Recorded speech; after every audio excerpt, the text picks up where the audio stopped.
मेरा नाम राम सिंह बौद्ध। लार्जेस्ट रेडियो कलेक्शन है मेरा जो।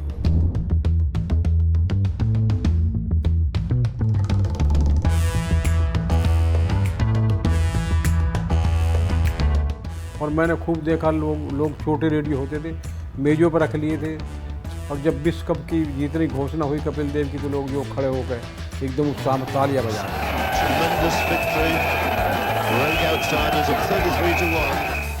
9:15 के समाचारों में जो इंदिरा गांधी खुद बोली थी आके जो। भाइयों और बहनों, राष्ट्रपति जी ने आपातकाल की घोषणा की है। ये हम भी नहीं जानते थे क्या होता आपातकाल। ये देख रहे हैं, ये उस समय गाड़ी 20,000 की आती थी, रेडियो 20,000 की आते थे उस समय जो। तो देखने कहाँ मिलते थे यार, दिल्ली जैसे शहरों में, मुंबई जैसे शहरों में टाटा बिरला जैसों के लोगों के यहाँ होते थे ये जो। तो इसीलिए रेडियो का अगर लाइसेंस नहीं है तो अवैध है, आप पे कार्रवाई होकर आप पे सजा हो सकती। अब ये देखिए, ये फिल्म का ऐड है, जीने नहीं दूंगा।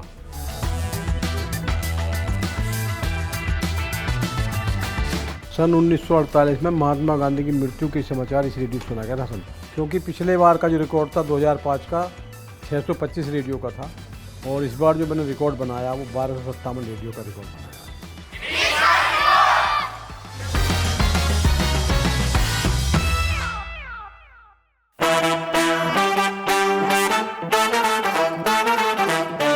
उत्तर प्रदेश के गजरौला में रहने वाले राम सिंह ने शायद ही सोचा होगा कि 8 बिलियन की आबादी वाली इस दुनिया में वो सिर्फ एक अकेले ऐसे शख्स होंगे जो रेडियो के 1257 यूनिक सेट्स को कलेक्ट कर बना देंगे गिनीज वर्ल्ड रिकॉर्ड।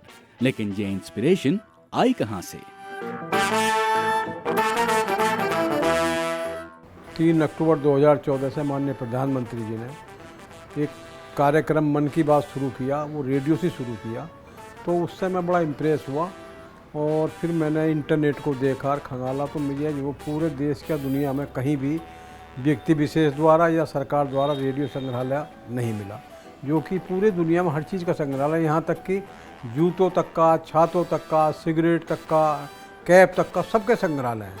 लेकिन रेडियो हमारे मानव जीवन का बहुत महत्वपूर्ण अंग रहा है, इसका कहीं भी संग्रहालय ना होना बड़े दुख और खेद की बात है। तो मैंने मन में ठान लिया कि जो रेडियो का संग्रहालय बनना चाहिए भारत में, और मैं जो इसका संकल्प लेके और माननीय मोदी प्रधानमंत्री से प्रेरित होकर मैंने रेडियो कलेक्शन जो शुरुआत किया, और पिछले 10 साल में लगातार अनवरत ये कार्य करता रहा, जिसका आज परिणाम ये है कि मेरा 1257 रेडियो के साथ गिनीज वर्ल्ड रिकॉर्ड में नाम दर्ज हुआ है।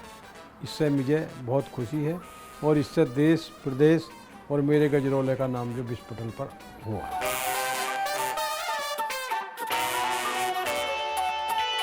राम सिंह के पास ऐसे भी रेडियोस का कलेक्शन है जो दुनिया भर के चैनल्स को कनेक्ट कर सकते हैं। नहीं, मेरे पास तो यहाँ पे रखा मार्कोनी फोन नाम है इसका, 1920 का रेडियो है, वो मेरे पास कलेक्शन में है। और वो ज़्यादातर आपको बताना चाहूँगा कि पहले जो रेडियो थे, जो शुरुआत बने थे 1965 तक, रेडियो बाल्ब रेडियो हुआ करते थे, ट्यूब रेडियो न बोलते थे।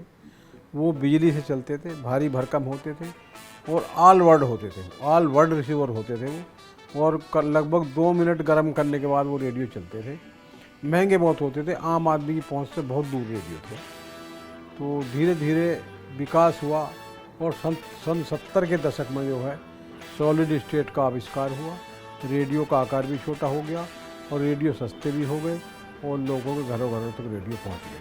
तमाम रेडियो ऐसे हैं बहुत, जो कि बहुत दुर्लभ है, मिल ही नहीं सकते कहीं भी। जैसे मेरे पास अभी मैंने बम्बई से मंगाया है, US मिलिट्री का रेडियो है, वजन भी उसमें लगभग 25-30 किलो है, वो जहाज़ में भी चलता था, मुझे बहुत प्रिय है, मुझे अच्छा लगा, किसी नेट पर डाला था, उसे मुँह मांगी कीमत भी देनी पड़ी और मैंने यहाँ मंगाया उसे।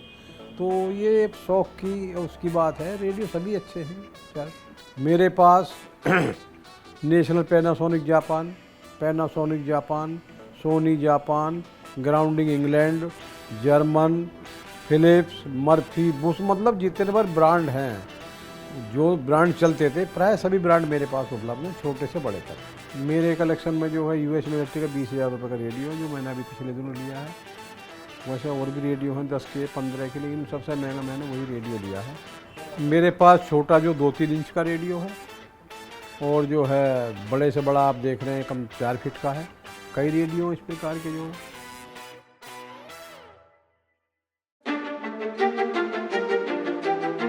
दिल्ली, मुंबई जैसे बड़े शहरों में आज रेडियो सिर्फ सफर पर या कभी राह चलते किसी छोटी दुकान में ही बजता सुनाई देता है।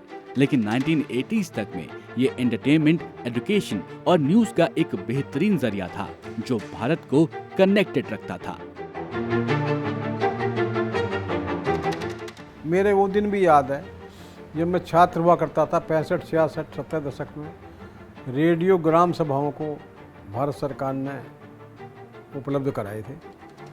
तो हम लोग बच्चे लोग जो देखना, जो शाम को जो एक प्रोग्राम आता था ग्रामीण कार्यक्रम, तो उसको हम लोग जो 6:20 उसका आज भी कार्यक्रम, पहले उस समय 6:20 का कार्यक्रम होता था, तो हम देखने जाते थे। तो बहुत भारी भरकम डिब्बा मेज़ पर रखा रहता था, तो उसमें आवाज़ आती थी तमाम लोग। तो हम ये आश्चर्यचकित होते थे, भाई ये डिब्बा कैसे बोल सकता है, तो पीछे जो मकान हो सकता है इसमें आदमी बोल रहे होंगे और ये बोल रहे हैं। तो लेकिन ये जानकारी नहीं थी कि इतने बड़े इस बॉक्स में भी इतने सारे आदमी, इतने सारे वाद्य, ढोलक, बाजा सब बज सकते हैं। तो बड़ा आश्चर्य होता था। और मैंने उस समय ये देखा है कि लोग अपना काम धाम छोड़कर 6 बजे निपटाकर, घर की महिलाएं भी, और रेडियो सुनने के लिए उसके आगे बैठती थी। बड़ी भीड़ लग जाती थी क्योंकि पूरे गांव में एक ही रेडियो हुआ करता था। आज सब्सक्रिप्शन बेस्ड एंटरटेनमेंट मौजूद है, लेकिन क्या आपको मालूम है कि रेडियो के उस दौर में भी इसे सुनने के लिए लेना पड़ता था एनुअल सब्सक्रिप्शन। धारक थे रेडियो का, रेडियो का लाइसेंस होता था। ऐसे रेडियो नहीं बजा सकते थे यार। ये किस साल की बात है? ये तो शुरुआत से लेकर 85 तक चलता रहा। 85 में जाकर लाइसेंस खत्म हुआ। 7.5 रुपये पर ईयर। और जब टेलीविज़न आ गया सन 80 में या 76, 77, तो उसके 15 रुपये हो गए थे। इसमें 15 का भी लाइसेंस वो है, ये इसी में फिर वो 15 रुपये का इसी में उन्होंने जोड़ के वो उसका टेलीविज़न का भी इसी कर देते। 15 फीस जो वो जमा कर लेते थे, तो 50 रुपये टेलीविज़न की साल की। नियम लिखे, आप बिना लाइसेंस चलाएंगे तो 3 महीने तक की सज़ा है या वो भी कार्रवाई है। कॉपी उसमें आता था ना ये। रेडियो के साथ जुड़ी हैं कई पुरानी यादें, वो यादें जब देश मुसीबत में पड़ा था।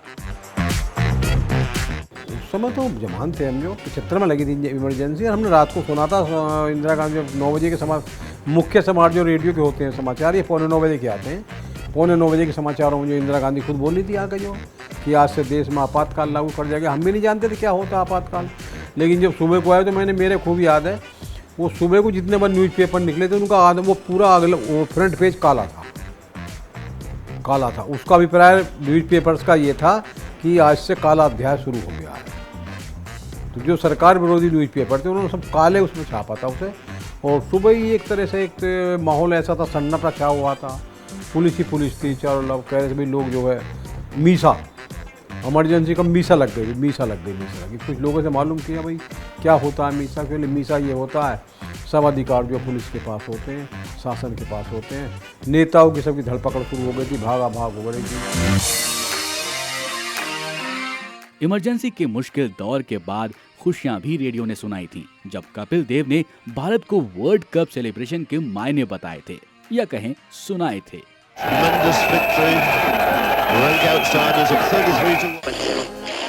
तो उस समय ये था कि मैच चल रहा था भारत का और उसका, तो लोगों ने रेडियो विशेष रूप से ऑफिस में भी रेडियो ले गए थे लोग जो है। और मैंने खूब देखा लोग छोटे रेडियो होते थे मेज़ों पर रख लिए थे, लंच वंच करने के बाद रोज रेडियो सुन रहे थे।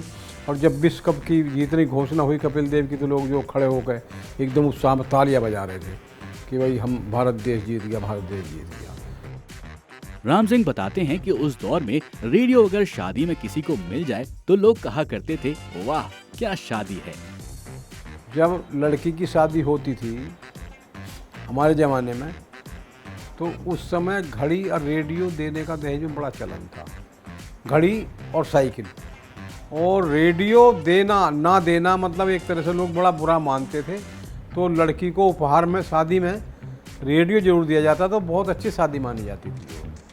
तो रेडियो को क्रेज मैंने देखा जो है। उस समय तो मोहम्मद रफ़ी और ये लता मंगेशकर पहले से ही।